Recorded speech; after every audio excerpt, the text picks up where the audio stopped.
Hi, there's Life Prepper here, and I'm just having fun doing these responses. This one here is from Sacred Appleseed, or Scared Appleseed, excuse me.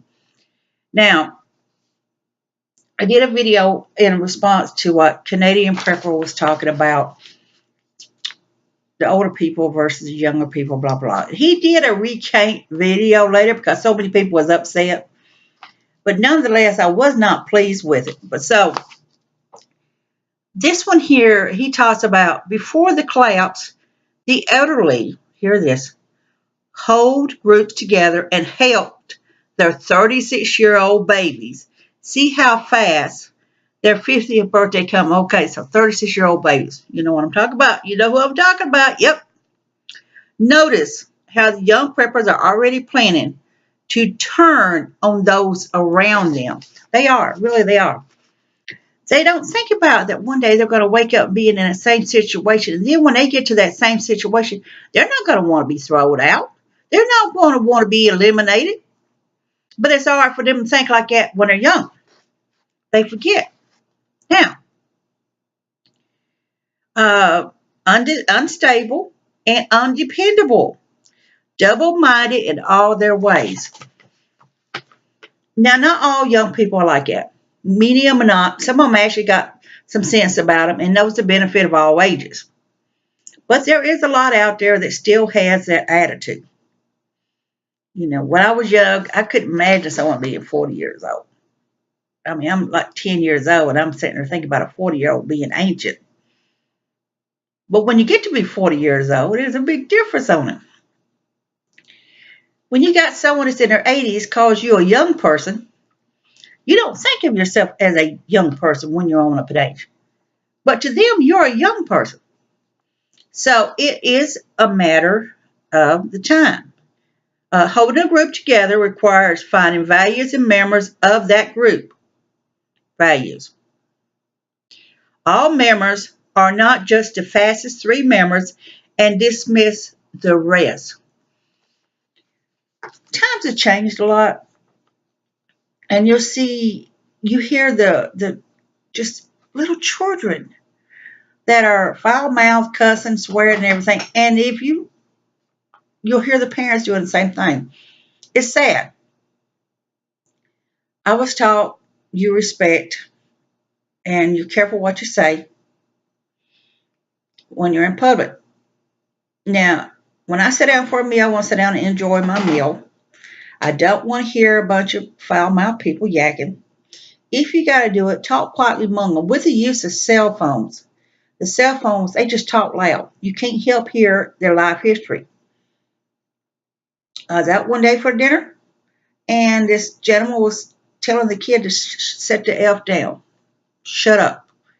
So the children learn that type of vocabulary. So, a good shot can take down all 3 of your fast runners without taking a step. A good shot. He's right about that. A blind person can pull in fish nets, lines, and listen for guard duty, protecting the sleeping with their ears, just so don't knock out the blind. An older person can handle the grief of loss and challenges of new situations better than a young person, exactly because of decades of experience that the 36-year-old babies entirely lack. The hours needed for food prep is what the youngers are not reasonably anticipating. They grew up screaming at the microwave for taking an entire minute to heat their burrito while I soak beans, rich beans, simmer beans, seasoned beans. Sorry.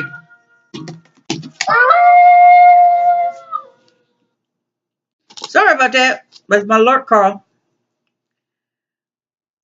I'm talking about seasoned beans for hours. Now, I like my dry beans. I do enjoy them. They struggle now trying to get the wrapper off a biscuit. And how are they going to grind grain mixture batter, tin a fire without burning themselves, and rotate dough on a stick if they're not cannot appreciate slow people right now before the collapse.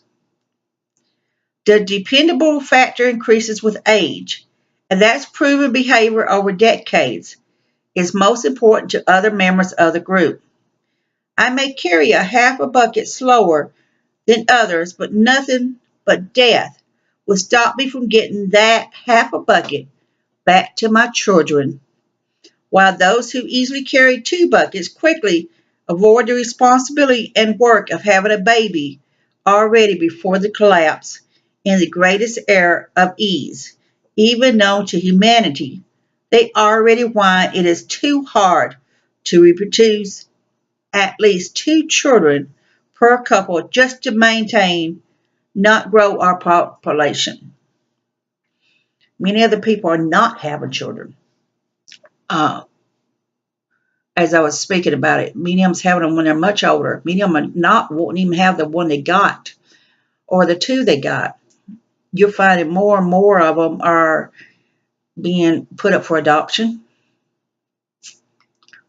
Many of them are aborting their children. Now, I can understand about abortion if it comes in rape, incest, if the child is deceased in you, if there's many situations to consider on that situation. But many of them do not want their children. They carry it to term and they put the child up for adoption. So many of them are waiting until old up in age. And the older you wait, the more chances are there is health problems happen to the child. Their lifestyle is just so busy. And that's just how it goes. Now, I would be much safer in your survival group because you don't want to rape me. No, I don't. And you don't expect me to abandon my children because they don't walk fast enough. No, I don't. If the group doesn't protect the needy, then that group will not make it through one single night. The donor party, now they did do cannibalism, but they were surviving. Single men who were strong and healthy and alone died in the greatest numbers, while older men with families lived in the greatest numbers because their mate let them sleep safely without harm, and their children tended fires, collected twigs, and are warmer than the young angry man who is alone and cold. And he's got a good point there. Without a family, in fact, they die without the help and warmth and emotional support of a family. These men would not reach out to the others for help. They would not reach out to a family and says, I can't do this by myself. I need some help. I'll help you. You help me. Those men, family men who survived, and the ones without weaker spouses and even weaker children, well, they died in groves and early in the back end with another load of food before they strengthened their families enough to walk back with them too. Love your attitude, and again, I respect your slow pace matches my own, and the lack of rape in your camp beats that 36-year-old baby and his camp of untested twits and spoiled selfish brats and rapist filth gains. In all areas of survivability, any day of the week, I could do more than catch a rabbit. I can prepare a rabbit and share a rabbit stew without forcing sex from a starving neighbor who doesn't want to be a prostitute, like those scums who pretend to be preppers and who will deserve everything I do to them as well as bah ha ha, evil snicker ha ha, normal giggle, thank you, and many blessings. Now, that is, really a good point from him. I like sex. I do. But I don't, that's not my priority in a survival situation. I'm not going to sit there and tell some man of 20 years old, you're starving, you want some food, give me some sex for it. That is not my goal. I will see the benefits of that 20-year-old man helping in a situation. And he is going to have to respect the others as well. I would not think twice of getting rid of somebody who is a danger up to the group. As far as if that 20-year-old decided to rape one of the women, I have no use for him. I just have no use for him in any situation. As a member of the group, we will follow protocol. For I feel that everybody needs to hear both sides of it, because sometimes some people do tell lies and things. So he would be brought before trial, and he will be punished accordingly, whether it is to be eliminated from the group, or he would have to be placed under a work detail, or whatever the thing is. That is something you have to think about in a situation. You have to think about, as a group, taking care of one another, right down to taking care of the smallest child to taking care of the oldest person. There is benefits in every one of them. So I agree with him on this here. The society has changed. People are codependent on microwaves. They're codependent on running the stores. They're codependent on everything. Many of them do not know how to cook their own food. I do meet people, young people, who do make their own bread and make their own meals, and they find it very satisfying. But that group is very limited. Very limited. But then again, those who do like to cook their own food depend on the food process, depends on the microwave, they depends on all this other stuff. Actually making it the old-fashioned way, they have no idea how to go about it. So yes, I agree with him in these points, and I'm so pleased that he did send me a comment, and I hope some of these comments help other people out there that I'm sharing. This live prepper here, what you say, be happy, bless you all.